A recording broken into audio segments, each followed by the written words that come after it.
마태복음 9장 35절부터 38절까지 천천히 합독합니다. 시작. 예수께서 모든 도시와 마을에 두루 다니사 그들의 회당에서 가르치시며 천국 복음을 전파하시며 모든 병과 모든 약한 것을 고치시니라. 무리를 보시고 불쌍히 여기시니 이는 그들이 목자 없는 양과 같이 고생하며 기진함이라. 이에 제자들에게 이르시되 추수할 것은 많되 일꾼이 적으니 그러므로 추수하는 주인에게 청하여 추수할 일꾼을 보내주소서 하라 하시니라. 아멘. 아멘. 우리 다시 한번 좌우 옆에 분들을 인사합니다. 최고의 작가이신 하나님께서 집사님을 권사님을 만드셨습니다. 시작. 최고의 작가이신 하나님께서 저와 여러분들을 만드셨습니다. 아멘. 우리 지난주에 옆에 분을 가격을 매겨보라 라고 말씀을 드렸는데 어떻게 가격이 좀 나오시던가요? 목요일날 제자훈련에서 이 질문을 드렸더니 한 분이 이렇게 대답하시더라고요. 제가 아주 그냥 많이 이렇게 했는데 가격을 매길 수가 없습니다 라고 하는 거죠. 아멘. 아마 우리 모두 한 사람 한 사람 한 분 한 분 가운데 하나님 주신 약속들이 너무 크기 때문에 더 그러한 줄로 믿습니다. 우리는 살아가는 동안에 분명한 삶의 방향을 가지고 살아가야 되고 어떠한 일을 할 때도 내가 이 일을 왜 하는지에 대한 분명한 이유가 목적이 있어야 되고 어떤 길을 갈 때도 그 길을 가는 목적지가 어디인지를 알고 갈 때 그 과정 가운데 오는 여러 가지 일들이 시험들이 문제들이 있어도 그것을 이길 수 있는 힘들이 생겨지게 됩니다. 목적 없이 그냥 떠돈다. 그걸 우리가 쉽게 부초 같은 인생이다 라고 말합니다. 우리가 방주도 아니고, 그쵸? 우리가 무슨, 어떤 것들을 바라볼 때, 우리는 분명한 목적과 방향을 가지고 이 땅을 살 때, 우리의 삶이 조금 더 윤택하고, 하나님 앞에 아름다운 믿음의 삶을, 또 믿음의 열매를 맺는 은혜가 있게 될 줄로 믿습니다. 어느 순간인가 우리는 한국교회가 또 우리 그리스도인들이 너무 풍족한 것, 너무 풍성한 것 때문에 우리는 교회의 존재의 목적을 잃어버리고 있고 교회가 이 땅 가운데 존재해야 되는 분명한 이유가 목적이 예수님께서 직접 보여주셨고 말씀하여 주셨는데 우리는 어느 순간인가 우리의 풍족함, 부유함 때문에 그 존재의 목적을 잃어버리고 다른 것에 신경 쓰고 다른 것에 목적을 맞추고 방향을 맞추고 가다 보니 이제는 어느 순간인가부터 세상으로부터 손가락질을 받는 그런 지경까지 우리가 이르렀다. 여러분, 오늘 우리 즐거운 교회가 주님 오시는 그날까지, 우리를 부르시는 그날까지 이 목적을 잃어버리지 않고 이 목적을 향해서 믿음으로 우리가 끝까지 다름박질하는 저와 여러분들 되어지기를 다시 한번 주님 이름으로 꼭 부탁을 드립니다. 이번에 소확행 온스테이지가 준비되어지는 이 과정들을 가만히 보면 이것을 제가 어떻게 계획한 게 아니에요. 제가 어떻게 생각해서 올해 좀 이렇게 좀 해볼까? 올해 추수감사 할 때 어떻게 좀 해볼까? 한 게 아니에요. 저는 전혀. 근데 우리 정 집사님 이야기를 나누고 지난번에 우리 취임식 때에 장로성가단 함께 이야기를 나누고 그런 가운데 목사님 이런 마음이 있고 우리가 가진 달란트를 통해서 교회들을 섬기고 한국교회를 섬기고 하는 이 일들을 했으면 좋겠습니다. 그런 마음을 계속 하나님 주셔서 이걸 하고 싶습니다. 그래서 제가 집사님 너무 좋죠. 정말 좋겠습니다. 가지고 계신 그런 달란트로 그렇게 하나님을 예배한다는 건 너무 귀한 일입니다 라고 말했더니 집사님 그러시는 거죠. 근데 그거를 첫 번째 그 일을 즐거운 교회에서 했으면 좋겠습니다. 제가 순간 그 얘기를 듣는데 갑자기 이거 뭐지? 할렐루야 이게 아니라 갑자기 이게 뭐지? 이게 갑자기 이게 뭐지? 이를 통해서 우리에게 무엇을 하시려고 하시지? 그런 마음이 순간 드는 거예요. 처음에는 그저 저는 작게 생각했어요. 그냥 집사님이 이 설교 들으시면 안 되는데 저는 처음에는 그저 연극하는 팀 하나, 그 다음에 찬양하는 팀 하나, 그리고 우리 교회 식구들로 해서 뭔가 이렇게 우리끼리 그냥 이렇게 하면 좋겠다 싶었는데 근데 그게 아니고 집사님 마음 가운데는 이런 분들 그래서 아니 여기 출연하는 분들만 50여 분이라니까요. 외부에서 오신 분들, 우리 교회 식구들 말고 50명이 와서 이날 이 2시 30분에 이 일들을 할 거예요. 기도하면서 하나님의 마음을 구하는데 하나님이 이런 마음을 주시는 거예요. 그 코로나 기간 동안에 3년이라는 시간 동안에 우리가 그런 일들을 잘 겪어왔고 견뎌냈고 그래서 이긴 것에 대한 하나님께서 우리에게 주신 보너스 같은 거예요. 하나님 주신 은혜 같은 거예요. 그러니까 막 그런 위로들이 있어서 너무 감사하더라고요.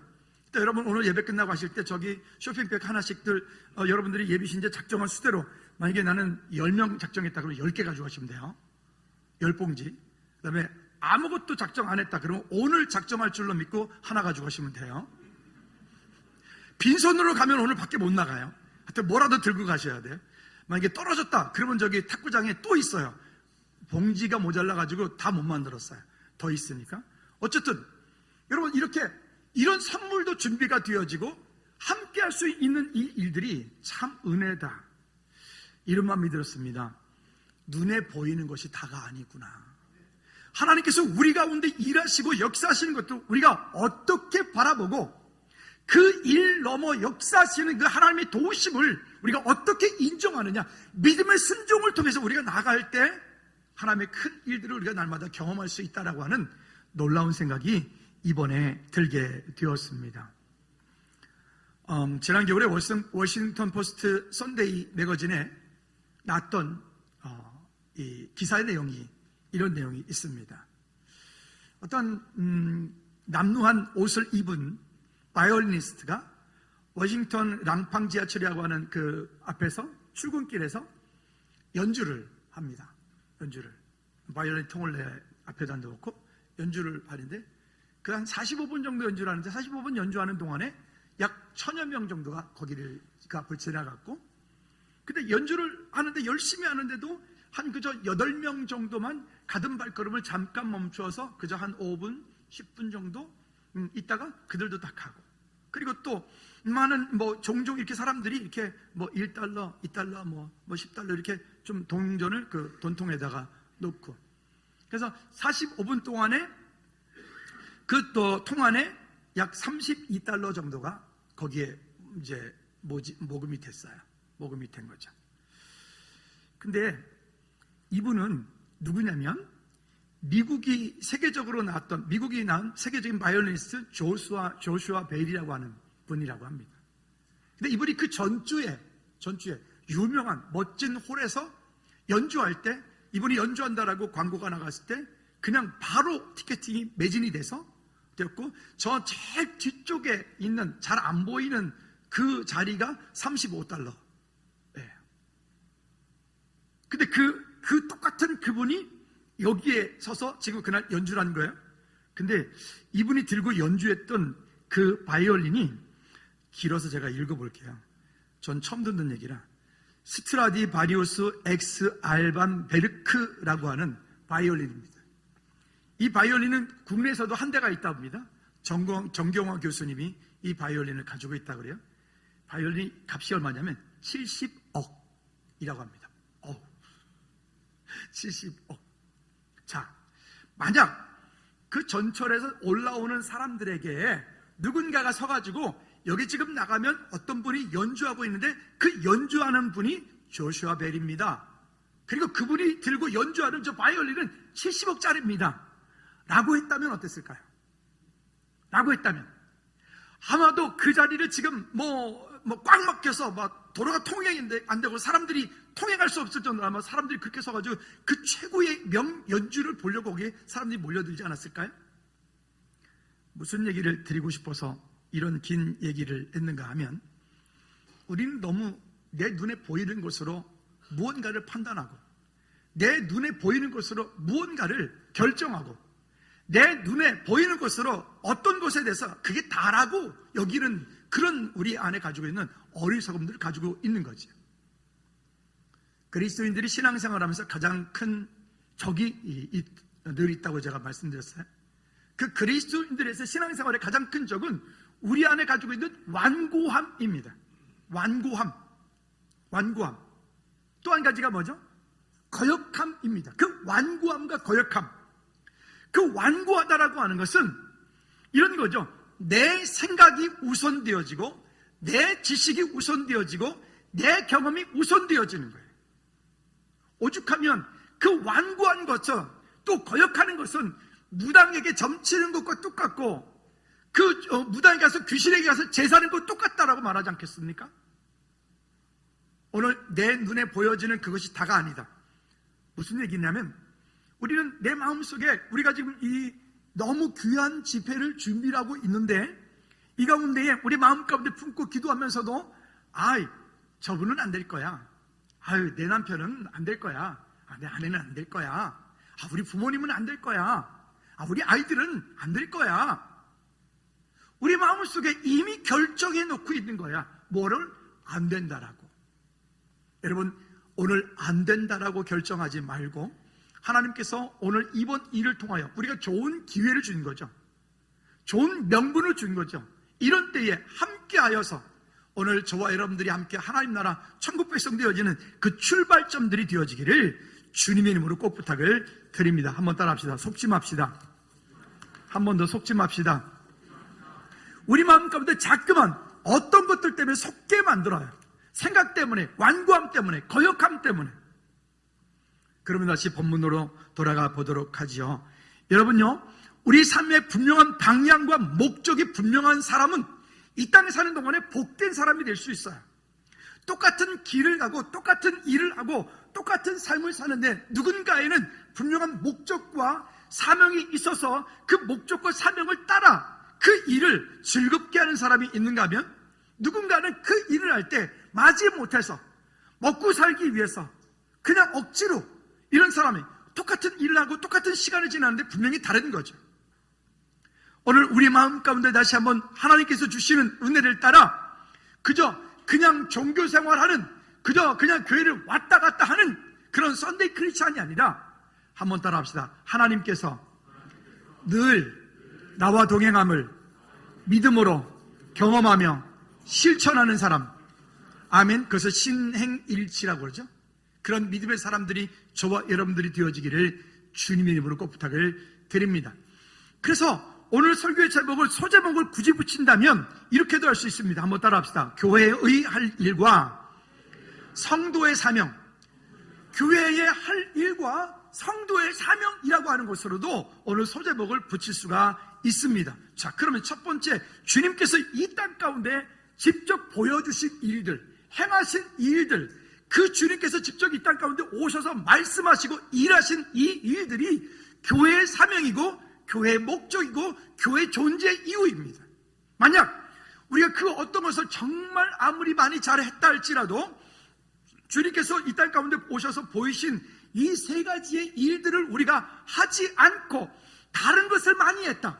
많이 모여서 교제하고 많이 모여서 자기네끼리 즐거워하고 많이 모여서 자기네끼리 좋은 건물 짓고 많이 모여서 자기네끼리 문화활동하고 그러면 그 교회 존재할 이유가 없는 거예요. 하나님께서 그런 교회에게 은혜 주실 이유가 없는 거예요.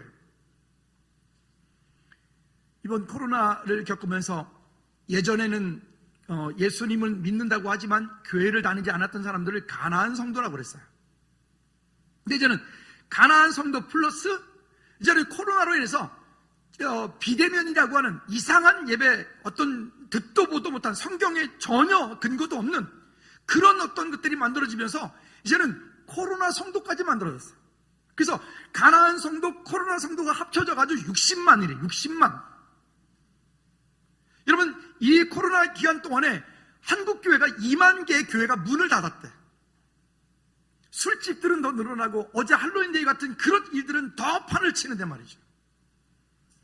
더 웃기는 것은 식당은 가면서 커피숍은 가면서 왜 주일날 교회는 안 오죠? 아니 우리 교회 말고 저 딴 동네 말이에요. 에?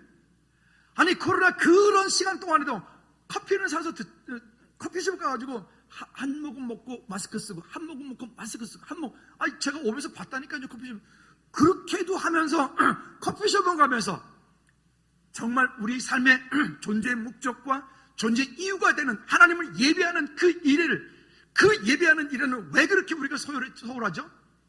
우리를 지금 얘기하는 게 아니에요. 저 딴 동네. 우리는 그 시간 동안에 다 예배했어요. 어쨌든 여러분, 우리가 다시 한번 분명한 목적과 이유를 바르게 방향을 오늘 정하고 내 삶은 이제부터 이렇게 산다라고. 우리 소요리보다 첫 번째 질문이 뭐예요? 사람의 제일 되는 목적이 무엇이냐? 즉 존재 이유가 뭐냐? 왜 사냐? 라고 하는 거예요. 우리 저 문에 들어오는 출입문에 양옆에 답이 써 있죠. 첫째 뭐 했었죠? 하나님을 영화롭게 하고, 그 다음에는 그 하나님 영원토록 기뻐하고 즐거워하는 거예요. 이게 우리 삶의 존재의 목적이에요. 그러면 다시 여러분들에게 제가 질문합니다. 여러분 대답하십시오. 여러분 왜 사십니까? 대답을 하셔야 돼요. 두 가지.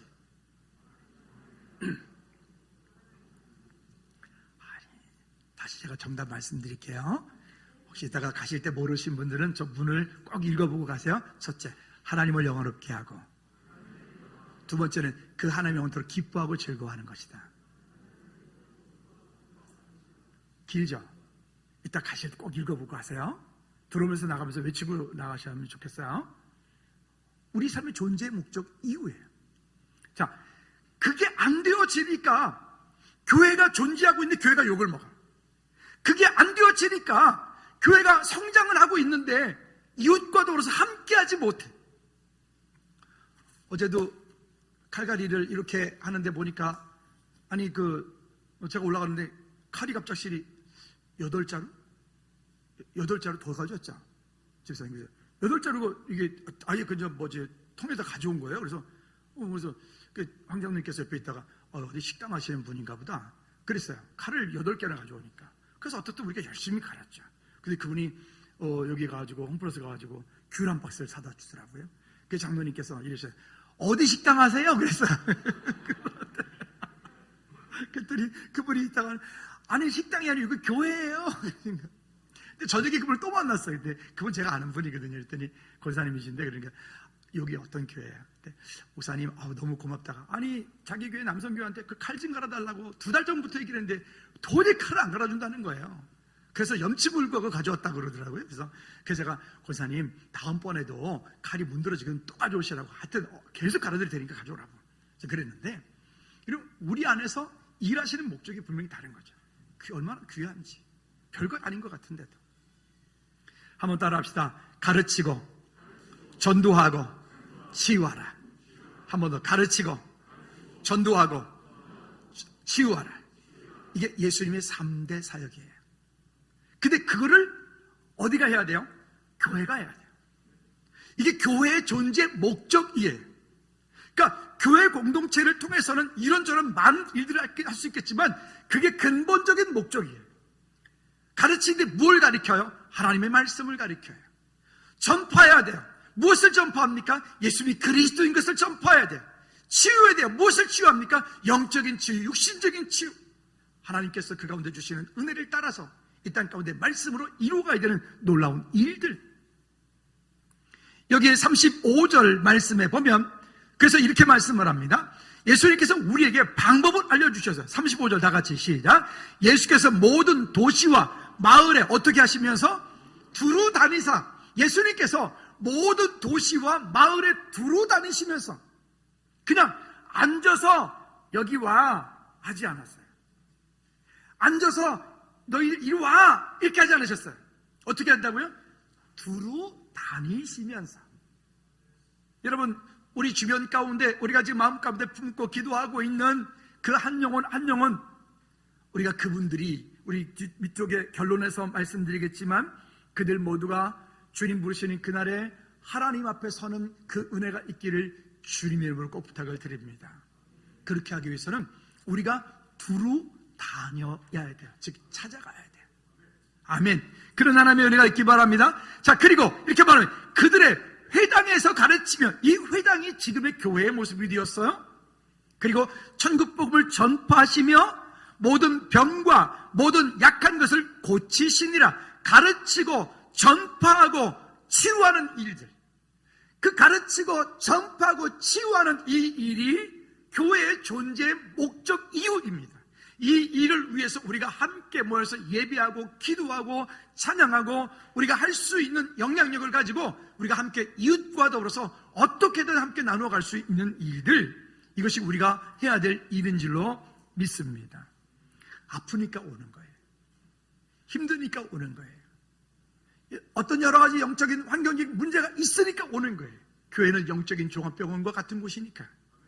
할렐루야. 두 번째는, 그러면 그 교회의 사명이 가르치고 전파하고 치유하는 일이라면, 그러면 이 일을 어떻게 이 땅 가운데 이루어가야 되느냐? 하나님의 나라가 이 땅 가운데 이루어가려면 어떻게 되냐? 5가지 얘기를 성경에서는 구체적으로 하고 있는데, 첫째는 한번 따라합시다. 예배를 통하여. 예배를 통하여 하나님의 나라가 이 땅 가운데 임하여가는 거예요. 여러분, 오늘 성경 시간상 본문의 이야기들은 다 읽지는 않을게요. 여러분 틈틈이 한 주간 동안에 성경 본문을 찾아서 확인해 주시기를 꼭 부탁을 드립니다. 예배를 통하여 하는 거예요. 예배를 하지 않으면 나는 그 어떤 것도 하지 않겠다. 예배를 하지 않으면 내 삶 가운데 가장 우선순위는 그 어떤 것이 됐든 예배 때문에 내가 손해를 보더라도 나는 예배하겠다. 이게 우리 그리스도인들이 가져야 되는 가장 첫 번째. 그래서 예배 승리가 인생의 삶의 승리가 되어져요. 예배를 승리하지 못하면 우리 인생 가운데 공급되어지는 것들이 없기 때문에 할론데이 같은 그런 데 가서 만족감을 찾으려고 하는 거예요. 우리 젊은이들이 그런 데 휩쓸리지 않았으면 좋겠어요. 우리 교회 청년들은 그런 데 가가지고 막 그런 이상한 거 뒤집어 쓰고 그런 거 안 했으면 좋겠어요. 아멘. 왜 그런 데 가지고 귀신 대축제를 합니까? 왜 그런 데 가지고 사탄 대축제를 합니까? 여러분, 우리 엄마들이요, 유치원이나 어떤 데서 할로윈 축제 이런 거 한다 그러면 보내지 말아요, 그날. 아멘, 안 해. 그런 거 할 때 유치원에 뭐 그런 거 한다 그러면, 유치원 학원에서 그런 거 한다 그러면 그날은 애들 보내지 마라. 보내지 말고 그날은 집에서 유치원에서 주는 것보다 더 좋은 거 사줘. 아멘. 진짜로. 여러분, 세상 문화에 한번 빠지면 그렇게 돼버린다니까요. 아멘. 무슨 성탄절 되면 산타크로스, 뭘 산타크로스야, 꽃갈 비슷한, 그때 흉내도 내지 말아요. 아멘. 오늘 우리 안에 예수 그리스도로 우리가 철저하게 무장을 해도요, 세상은 우리를 그냥 두지 않아요. 근데 그 세상 문화에다 그대로 노출을 해놓고 너 믿음 생활 잘해, 그게 안 된다니까요. 그래서 예배하게 하여야 돼. 어쨌든 예배하게 하여야 돼. 강권하여. 아멘. 2차 대전 당시에 나치와 영국이 큰 전쟁을 계속 벌이고 있는 가운데 아무리 봐도 이 전쟁은 영국이 불리한 전쟁이에요. 이거는 이미 끝난 전쟁이에요. 근데 윈스턴 처칠이, 영국 사람들에게 있어 윈스턴 처칠은 뭐 우리가 세종대왕 존경하듯이 그런 존경하는 분 아니겠습니까? 근데 윈스턴 처칠이 그때 이렇게 얘기를 합니다. 그의 목사님을 불러서, 윌리엄 템플이라고 목사님 불러가지고 하는 말이, 목사님, 우리가 이럴 때 어떻게 되겠느냐? 어떻게 되겠느냐? 지금 전쟁이 코앞이고 지금 막 싸우는 중이에요. 그런데 그 두 분이 모여서 이야기하는 게 뭐냐면, 이 전쟁이 문제가 아니라 우리가 하나님을 예배하지 않는 것이 문제다. 따라해 볼까요? 전쟁의 문제가 아니라 우리가 하나님을 예배하지 않는 것이 문제다. 그러니까요, 코로나를 겪으면서 코로나가 문제가 아니라 하나님을 예배하지 않는 그것이 문제라고요. 이 땅 가운데서 그렇게 하지 않은 교회, 그렇게 한 교회, 그렇게 한 성도, 그렇게 하지 않은 성도, 무엇이 중요하냐고요. 그러니까 윈스턴 처칠은 이런 얘기를 늘 했어요. 예배하지 않고는 나는 어떤 것도 결정하지 않겠다. 예배하지 않고는 나는 어떤 사인도 하지 않겠다. 아멘. 우리 삶도 마찬가지 아닙니까? 내 삶도 예배하지 않고는 나는 어떤 것도 하지 않겠다. 아멘 삼창 할까요? 우리 금요 찬양 예배 때 주여 삼창에 대해서 말씀드렸는데, 아멘 아멘 아멘 이렇게 할까요? 다시 기회를 드리죠. 예배하지 않고는 나는 어떤 것도 하지 않겠다. 꼭 이렇게 콕콕 찔러야 됩니까? 그만큼 예배할 때, 예배를 통해서 하나님을 인정하고 하나님을 예배할 때, 우리나라도 그랬잖아요. 6.25 전쟁 때 부산만 남았을 때, 그때 뭐 정말 끝난 거 아닙니까? 이제 끝난 거죠. 이거는 그 전쟁은 이미 끝난 거죠. 근데 그때 어떤 일이 있었어요? 연합군대가 들어와서 우리나라를 이렇게 우리가 지금 있게 했잖아요, 그죠? 근데 여러분 속지 마십시오. 그때 무엇 했냐고요? 예, 부산의 사직구당에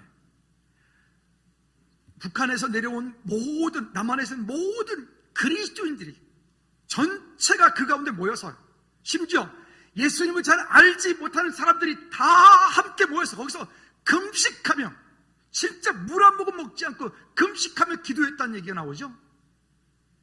그 기도가 결국 유엔으로 하여금 한국이라고 하는 이 땅에, 조선 땅에 연합군대를 파송하게 만드는, 그러면 연합군대가 들어왔는데 그 연합군대를 들어오게 한 그분이 누구예요? 우린 이걸 보아야 돼요. 그분이 누구시냐고요? 그분이 누구시냐고요? 그분이 누구시냐고요? 그분 우리의 삶 가운데 일하시고 우리의 삶을 통해서 역사하시는 그분은 누구시냐고요?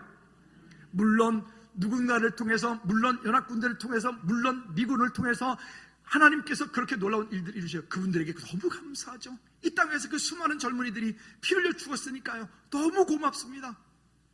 근데 그들을 움직이게 한 그분은 하나님이시라고요. 우리가 그 하나님을 발견하지 못하고 그 하나님을 우리가 인정하지 못하니까 자꾸만 인본주의가 들어가는 거예요. 네가 잘났네, 내가 잘났네. 우리는 정치만 잘하면 다 잘할 텐데. 이런 것들이요. 근데 여러분, 우리가 기도해야 될 이유가 거기 있는 거죠. 그래서 우리가 기도해야 돼요. 그들이 실수했는데, 그들이 쌈박질했는데 오히려 그것이 하나님께서 역사하신 것 때문에 오히려 더 전화위복이 되어질 수 있도록. 아멘. 여러분, 이런 하나님의 은혜가 우리 가운데 일어날 수 있도록 우리 기도를 멈추지 않기를, 예배에 정말 우리 삶 가운데 목숨 걸기를 주님의 이름으로 꼭 부탁을 드립니다. 한 번 더 따라 합시다. 예배하지 않고는 나는 어떤 것도 하지 않겠다. 그 다음에 두 번째는 교육입니다. 교육. 예수님께서 공생의 기간 동안에 가장 많이 하신 일들이 교육입니다. 많은 이들을 모아놓고 예수님이 가는 곳마다 많은 이들이 모여들면 모여드는 그들에게 예수님은 천국 복음을 선포하셨어요. 가르치셨어요. 선포하셨어요. 그리고 예수님은 그 제자들과 더불어서 그 제자들이 함께, 그들이 그 나라, 예수님은 12제자를 세웠고 120문도를 세웠어요. 예수님 모았던 500명의 성도들이 허단 무리들이 모았어요. 예수님은 그들을 남겨놓아는 그들이 지금 전 세계를 복음화시키는, 이제는 지구의 나이가 24시간 일하면 지금 지구의 나이는 많은 분들이 이렇게 말합니다. 지금은 11시 55분이다 이렇게 말할 정도로 그만큼 마지막을 가까우고 있다. 물론 내일 하나님께서 이 땅 가운데 주님이 오신다 할지라도 오늘 우리는 하나님을 예배합니다. 할렐루야. 내일 그러니까 오늘 아무것도 하지 않겠다? 어제 우리 청년들이랑 얘기하다가 북한이 하도 까보니까 전쟁 이런 얘기를 하던데 염려할 거 하나도 없어요. 그들이 문제가 아니라 우리가 기도해야 될 이유는 그 조그만 그 땅꼬마 같이 생기는 이게 피그 같이 생긴 그 애 때문에 그게 두려운 게 아니라 우리는 하나님이 일하시느냐 안 하시느냐가 중요한 거예요. 그래서 우리가 기도하는 거예요. 아멘. 하나님께서 이 땅을 주님 때에 주님이 일하시는 방법으로 굳게 붙잡고 역사하실 줄로 믿으시기 바랍니다. 근데 이렇게 되어지면 우리가 교육이 되어야 돼요. 그러니까 교회가 하는 제자 훈련을 여러분 귀찮더라도요 좀 잘 따라오셔야 돼요. 즐거운교회는 이때까지 제자 훈련하면서 수료증을 한 번도 줘본 적이 없어요. 왜냐하면 한번 따라해 볼까요? 제자 훈련은 주님께서 부르시는 날까지다. 제자 훈련은 수료가 없어요. 무슨 수료입니까? 무슨 수료? 그러니까 그냥 이 꼴이 돼버린 거 아닙니까? 무슨 수료예요? 응? 가끔 보면 그러잖아요. 저 제자 훈련 다 했어요. 뭘 다 해요? 다 하기는 나도 잘 모르겠는데, 물론 나보다 똑똑할 수 있겠지만, 여러분 제자 훈련은 수료가 없는 거예요. 주님께서 우리를 부르시는 그날까지 우리는 제자 훈련을 해야 되는 거예요. 아직 안 하고 계신 분들은 오늘 마음에 찔림이 있으시기를 옆에 분한테 이렇게 권면합시다. 제자 훈련 받읍시다. 시작. 그래요. 여러분, 우리는요 항상 그 공동체 가운데 보면 무리가 있고요, 그 무리 가운데 제자가 있어요. 우리는 무리 가운데 속하여 있지 말고 그리스도인들이 제자가 되어지기를 꼭 부탁을 드립니다. 예수님을 믿는데 예수님이 어떤 분인지 몰라. 여러분, 예수님이 어떤 분이세요? 교회를 다니는데 구원 받았는지 안 받았는지 몰라. 구원이 뭐라고요? 다시 첫째 뭐라고요? 더 크게. 시작. 두 번째는 뭐라고요? 그러니까 목사도 할 만한 것 같아요. 금방 까먹으니까. 그렇게 최근에 가을 내내 얘기를 했는데도 불구하고 또 그러니까 그게 아니라 아는데 모른 척 하는 거죠. 저 힘내라고, 그죠? 다시 크게 대답하세요. 첫째, 구원이 뭐라고요? 하나님 만난 거다. 두 번째, 죄의 용서 받은 거다. 세 번째, 사단의 권세에서 해방받은 거다. 믿으십니까? 그게 구원이에요. 그 예수님이 내 마음속에 계신, 아멘. 우리 저 유치부 애들한테 물어보세요. 가서 유치부 애들한테, 수인아 예수님 어디 계셔? 지난주에 수인이한테 예수님 어디 계세요? 그랬더니 수인이가 날 뻔히 쳐다보는 거 있죠. 5주 전 말이에요. 왜 수인이가 그래서 갑작스레. 그러니까 이런 거죠. 내 마음속에 계신 예수님을 왜 묻냐 이게 목사님이. 아니 우리 유치부 애들도 아는 거를 왜 모르냐고요. 그렇죠? 그러니까 이 이야기를 우리가 분명히 할 수 있어야 되는 거 아닙니까? 여러분 승리하시기를 꼭 부탁을 드립니다. 그게 교육입니다. 그게 제자 훈련입니다. 그 다음에 세 번째는요, 선교를 통해서 하나님의 나라가 이 땅 가운데 확장되어 갑니다. 선교사님이 나가는 것만 선교가 아니에요. 오늘 우리를 통하여 이 땅 가운데 우리 다음 세대, 지금 한국교회는요 이미 선교 차원으로 우리 다음 세대에게 접근하지 않으면 안 되는 시간이 되었어요. 선교하는 일들. 우리 여러분 창끝이라고 하는 영화 우리 교회에서도 보기도 했는데, 짐 엘리엇과 그 아웃 가족의 이야기 우리 잘 아시죠?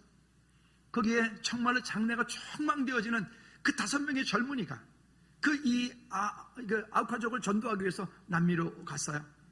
그리고 거기에 착륙해서 들어가자마자 복음 전하지도 못하고 그들의 창끝에 모두 죽었어요. 그들이 나중에 발견되었을 때 수색해서 발견해 보니까 그들이 총을 가지고 있었는데, 선교사들이 가지고 있었는데 그 총알이 장전되어 있는데도 불구하고 총을 한 발도 쏘질 않았어요. 출발하기 전에 제멜리어 선교사님이 아들이 이렇게 묻습니다. 아빠, 그곳에 갔을 때 인디언들이 아빠한테 달려들면 총을 쏠 거예요? 라고 질문했다고 그래요. 근데 선교사님이 이렇게 말합니다. 아니, 그들은 아직 구원받지 못했기 때문에 나는 총을 쏠 수가 없어. 그리고 그들은 그쪽에서 그들의 창끝에 다 죽었어요. 많은 뉴스들은 뭐라고 해요? 우리나라 지난번에 아프가니스탄에 갔다 왔을 때 그 난리를 했던 것처럼 모든 사람들이 일제히 저들은 쓸데없는 짓을 했다. 저들은 무슨 죽음이다. 이러면서 막 비판하고 막 야단치고 등등 그랬어요. 2년 후 짐 엘리엇 선교사의 와이프, 아내와 그 자녀들을 데리고 그 아내가 그 아웃 가족에 다시 또 들어갑니다. 그리고 그로 인해서 그 아웃 가족의 부족이 전체가 예수 믿게 되어지고, 그 창으로 찔러서 죽였던 그 한 사람은 그 교회 장로가 되어지고, 순교했던 그 선교사님의 아들은 그 부족의 교회에 담임 목사님으로 또 다시 오고. 여러분, 이게 선교 역사예요. 선교는 우리의 이성과 논리로 우리의 어떤 것으로 되어지는 일들이 아니란 말이에요. 우리나라 똑같아요. 여러분, 대동강변에 우리 토마스 선교사님, 우리 장로교회 토마스 선교사님이라는 분이 영국에서 파송되어진 그분이 중국에 들어갔다가 우리 쪽법을 가지고 한국에 들어왔어요. 대동강변에서 복음 제대로 전해보지도 못하고 한 사람도 예수 영접하지도 못하고 그분이 그냥 칼 맞아서 대동강변에 순교했어요. 그 순교의 피는요, 이 땅을 복음화시켰어요. 동방의 예루살렘이라고 부르게 만들었어요. 여러분, 이게 선교입니다. 그것을 우리가 멈출 수 있을까요? 지금 전 세계에 나가 있는 선교사님들이, 한국 선교사님들이 많이 철수를 하고 있어요. 철수하는 이유는 한국교회가 후원하지 않기 때문이에요. 그들은 그곳에 직업을 가질 수 없어요. 한국교회가 보내지 않으면 그들은 다 돌아와야 돼요. 여러분, 즐거운 교회는 주님 오시는 그날까지 이 일을 멈추지 않기를 주님의 눈 꼭 부탁을 드립니다. 네 번째는 봉사를 통해서입니다. 그 봉사 가운데는 구제하는 일들, 어려운 이웃과 함께하는 일들, 등등. 또 작게 보면 우리 세일들이 함께 모여서 식사를 섬기고 또 이런저런 일들로 섬기고 등등 하는 그런 모든 일들. 그래서 신앙생활은 혼자 하는 게 아니고요, 봉사도 혼자 하는 게 아니에요. 한번 따라합시다. 우리 함께. 한 번 더. 우리 함께. 신앙생활은 우리가 함께 하는 거예요. 우리가. 옆에 분하고 악수하면서 합시다. 우리 함께 합시다. 시작. 우리 함께 합시다. 그러니까 세일들이 예를 들어 식사 등무 돌았다 그러면 혼자 하시면 안 되고, 세일들은 그 시간을 함께 맞춰, 힘들더라도 그 세일 모임에 여러분들의 시간을 맞춰주셔야 돼. 셀장님들 좀 힘들게 하지 말아요. 왜 아멘 안 하지? 다시, 여러분 셀장님들 좀 힘들게 하지 말아요. 셀장님들께서 우리 이때 좀 모입시다 그러면, 예 알겠습니다. 제가 셀장이라고 치고 여러분들이 우리 토요일 날 2시 반에 만납시다. 아멘. 함께 모여서 함께 요리하고 함께 이야기하고, 아멘. 그게 봉사하는 거예요. 함께 하는 게 그게 중요한 거예요. 그래서 저는 우리 한국 우리 글 가운데서 우리, 그 다음에 함께, 저는 이 말이 참 너무 좋아요. 우리. 그냥 내 입에만 들어가면 되는 게 아니라 우리. 그냥 나만 먹으면 되는 게 아니라 함께. 아멘. 특별히 여러분 셀 리더들과 부서장님들과 우리 권사님들, 안수집사님들, 장로님들, 우리 중직들은요, 이 우리라고 하는 말, 함께라고 하는 말 잊지 마십시오. 여러분들을 함께 할 수 있도록 늘 그렇게 여러분 주변을 함께 돌아보아 섬기는 우리 모두가 되어지기를 꼭 부탁을 드립니다. 5번째는요, 교제입니다. 그래서 그리스도인들의 교제는 대단히 중요한데요, 그냥 신앙생활 나 혼자 하면 안 돼요. 그냥 혼자 교회 다니면 안 돼요. 함께 와서 예배하고, 함께 식사도 하고, 함께 제자훈련도 하고, 함께 찬양하고. 아니 여러분, 우리 금요 찬양 예배 얼마나 귀한 줄 아세요? 그럼 잘 모르시는 것 같아. 예. 우리 그 동기 목사님이 우리 교회 금요 찬양 예배 이 영상을 지금 매주 보고 있는데요, 보면서 이러는 거 있죠. 목사님, 즐거운 교회 찬양팀 우리 좀 어떻게 빌려주면 안 돼? 빌려달래. 뭐 빌려줘. 빌려줄 수 있는 게 아니야 그게. 그래서 왜 그렇게 리더가 많아? 그러니까. 왜 이렇게 싱어들이 많아? 그러니까. 우리는 전교인의 찬양팀화. 그죠? 뭐 지난주에 여선교회, 그러니까 여선교회 다 와서 싱어하잖아요. 남성교회 싱어 다 하잖아요. 할렐루야. 여러분, 그렇게 하나님을 예배하고 찬양하는 일이 우리 삶 가운데 가장 중요한 우선순위가 되기 때문에 그래요. 우리 놓치지 않기를 주님의 이름으로 꼭 부탁을 드립니다. 3번째는요, 복음 전파의 사명을 가진 성도로서의 삶을 우리가 살아야 됩니다. 우리가 마태복음 9장을 읽었는데 마태복음 10장에 보면, 그러면 이 땅에 사는 동안에 성도는 어떻게 살아야 되느냐라고 하는 것들을 얘기를 해요. 물론 더 많은 것들이 있겠습니다만은 5가지 얘기를 하고 있는데, 그 5가지, 첫 번째 보면 8절에 보면 너희가 거저받았으니 거저주어라. 이게 복음적인 원리예요. 한번 따라합시다. 너희가 거저받았으니 거저주어라. 아멘. 우리 원두커피가 되게 맛있잖아요. 소문났거든요, 이 동네에서. 원두커피가 맛있어요. 근데 맛있는데 많은 분들이 와서 드시니까 너무 감사해요. 근데 저는 한편으로 이거 성집사님이 이거 커피값 많이 나가는데 가끔은 염려가 되기도 해. 제가 염려 안 해도 되죠? 괜찮죠? 또 지지난주에 또 최영성 선생님이 또 전화 와가지고 목사님 여기 좀 들어오는 인편이 있는데 한 박스 좀 보내주세요. 그래서 또 조심하면서 성집사님 전화해, 집사님 저기 성집사님 한 박스 보내달라는데, 집사님 목사님 보내주세요. 할렐루야. 여러분, 오늘 우리 안에 있는 것들을 하나님께서 우리에게 은혜를 주신 그것을 우리가 함께 나누어 하나님께 영광 돌릴 수 있는 우리 모두가 되어지기를 주님을 꼭 부탁을 드립니다. 다시 한번 따라합시다. 우리 함께 갑시다. 그 다음에 2번째는 전도할 때 주님께서 모든 것을 해결해 주신다는 거예요. 네, 10절 후반절에 보면 이는 일꾼이 자기의 먹을 것을 받는 것이 마땅함이라. 그래서 어떤 분들은 믿음의 사람들을 보면 종종 이런 얘기를 합니다. 우리 회사에 큰 어려움이 덮쳤어요. 우리 가정에 큰 문제가 있어요. 그러면 이분들은 그런 일이 있을 때 전도하러 간다는 거예요. 선교하러 간다는 거예요. 근데 하나님께서 그 전도하고 선교한 그때에 무책임하다는 얘기가 아니에요. 그때 하나님이 놀라운 일들을 제가 본인이 생각했던 것보다 더 완벽하게 이루신 것들을 이야기하는 거예요. 3번째, 어떻게 무엇을 말할까 염려하지 말라는 거예요. 가서 무슨 말을 하지?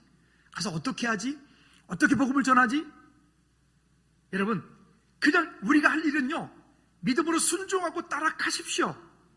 그러면 가서 여러분들이 이야기할 때 성령께서 정말 지혜롭게 하셔서 말을 생각나게 하시고, 또 그렇게 할 때 말하면서도 본인이 놀랄 거야. 아니 어쩌면 이런 말을 내가 다 하지? 어머나 이러면서 전도할지도 몰라.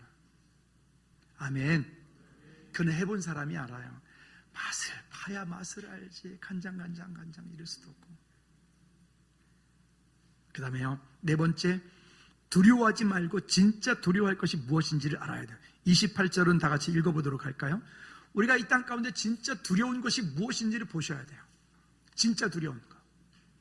우리 다른 것, 우리 두려워하지 않아도 되는 것을 두려워하고 있고, 우리는 진짜 두려워할 것이 두려워하지 않는 거예요. 자, 28절 읽어볼까요? 시작. 몸은 죽여도 영혼은 능히 죽이지 못하는 자들을 두려워하지 말고. 이런 것들은 두려워할 이유가 없어요. 그것 때문에 핍박받을 수 있고, 그것 때문에 억울함 당할 수 있고, 그것 때문에 내가 안타깝게 될 수도 있어요. 그것 때문에 지금 내가 물질적으로 환경 때문에 손해볼 수도 있어요. 나를 핍박하는 그 원수들 때문에 두려워하지 말란 말이에요. 진짜 두려워해야 될 게 무엇이죠? 그 다음에 이렇게 말합니다. 오직 시작. 오직 몸과 영혼을 능히 지옥에 면하실 수 있는 이를 두려워하라. 즉 하나님 앞에 서지 못하면 어떡할 거예요? 여러분, 이 땅 가운데 가장 사랑하는 내 자녀가, 가장 사랑하는 내 남편과 내 아내가, 가장 사랑하는 내 부모가 하나님 앞에 서지 못하면 어떨 거예요? 여러분, 이게 가장 두려운 거예요. 이게 가장 두려운 거라고요. 근데 그것에 대해 두렵지 않아. 그것에 대해서 안타까워하지 않아. 그것에 대해서 내 마음 가운데 긍휼함이 없어. 이게 안타까운 거예요. 이게 우리 마음이 화인 맞은 거예요. 이게 우리 마음이 지금 죽은 거예요. 우리 마음이 잠들어 있는 거예요. 오늘 여러분, 이번에 이 일들이 우리가 명분을 만들었잖아요. 교회에 올 수 있는 아주 좋은 명분. 이번에 여기에는 무슨 어떤 기독교적인 그런 내용이 별로 없어요. 우리 찬양하는 것 말고 별로 없어요. 거기 원더풀 이런 거 부를 거고, 있잖아요. 유명한 팝송 중에 이런 거, 뮤지컬 이런 거 있잖아요. 그런 거 할 거예요. 그러니까 부담 갖지만 오시라고. 우리는 믿음으로 순종하여 함께 천국 백성 되어지는, 정말 두려워해야 되는 것이 무엇인지를 아는, 아멘. 정 안 온다 그러면 아이들한테 미끼를 주세요. 이번에 오늘 갔다 오면 10만 원 줄게. 아멘 안 하죠? 다시, 이번에 갔다 오면 10 자꾸 올라가니까 조심하세요. 이번에 안 갔다 오면 11만 원 줄게. 그래도 아멘 하는 사람 있네. 이번에 주일날 우리 그때 갔다 오면 12만 원 줄게. 자꾸 올라가잖아요. 진짜 전에 어떤 분이 그랬거든요. 그 남편이 먼저 예수님을 만났고 그 아내를 전도하는데 도저히 예수를 안 믿어요. 그런 예수. 그래서 뭐라 그러냐면, 그분이 그랬어요. 그 당시에 벌써 지금부터 한 20년 전이에요. 당신이 교회를 갔다 올 때마다 내가 3만 원씩 줄게. 그때는 25년 전이니까요. 3만 원씩 줄게. 그러니까 이 아내가 진짜? 진짜. 그래서 교회 갔다 올 때마다 3만 원씩을 깨끗한 돈으로 딱딱 기도하면서 줬어요. 남편이. 한 6개월 정도 지났는데 딱 줬더니 됐어? 근데 왜? 그랬더니 이젠 안 받아. 왜? 그랬더니 내가 교회 갈 거야. 그분이 여러분 전사님 됐다니까요. 그 여자분이요. 그 아내 되신 분이. 오늘 투자하십시오. 오늘 우리 자녀들에게, 우리 가족들에게 10만 원 투자하십시오. 너무 큰가요? 자꾸 올라갑니다. 여러분, 그리고 이렇게 말합니다. 다섯 번째, 32절 33절에 보면, 33절에 보면 누구든지 사람 앞에서 예수 그리스도를 시인하면 나도 하늘에 계신 내 아버지 앞에서 그를 시인할 것이요, 누구든지 사람 앞에서 나를 부인하면 나도 하늘에 계신 내 아버지 앞에서 그를 부인하리라.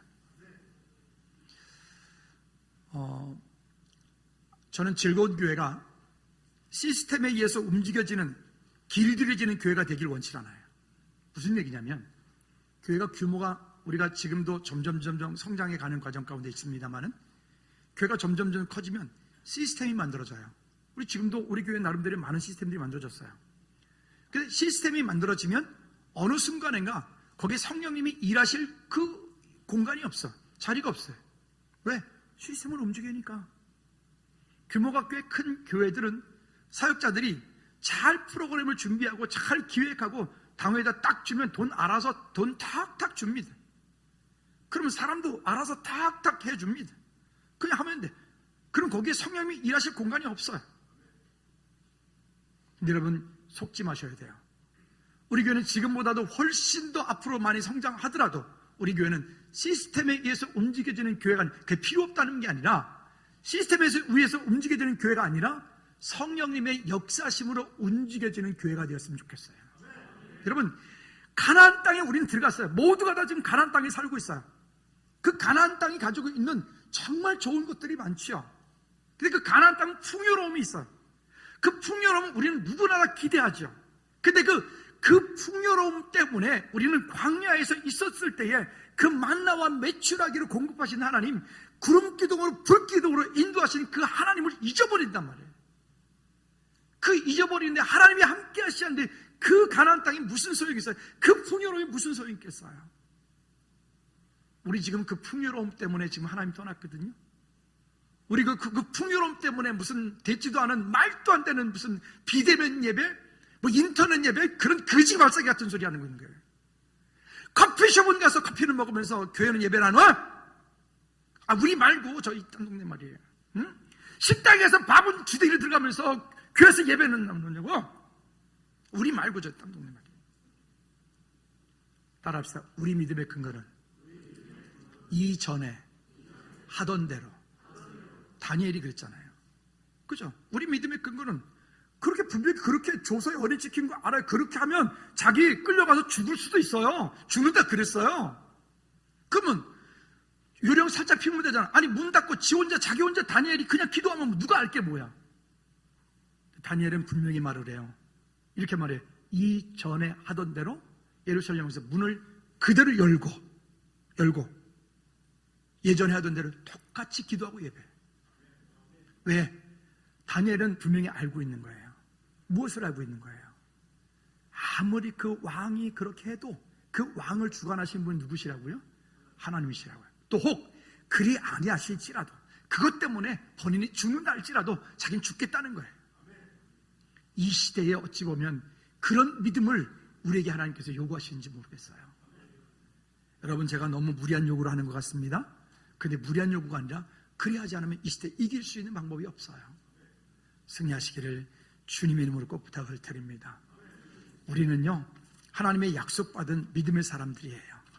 아멘. 우리가 오늘 그날 어느 날 뜬금없이 있었던 게 아니라 하나님께서 우리에게 주신 약속을 붙잡고 가는 거예요.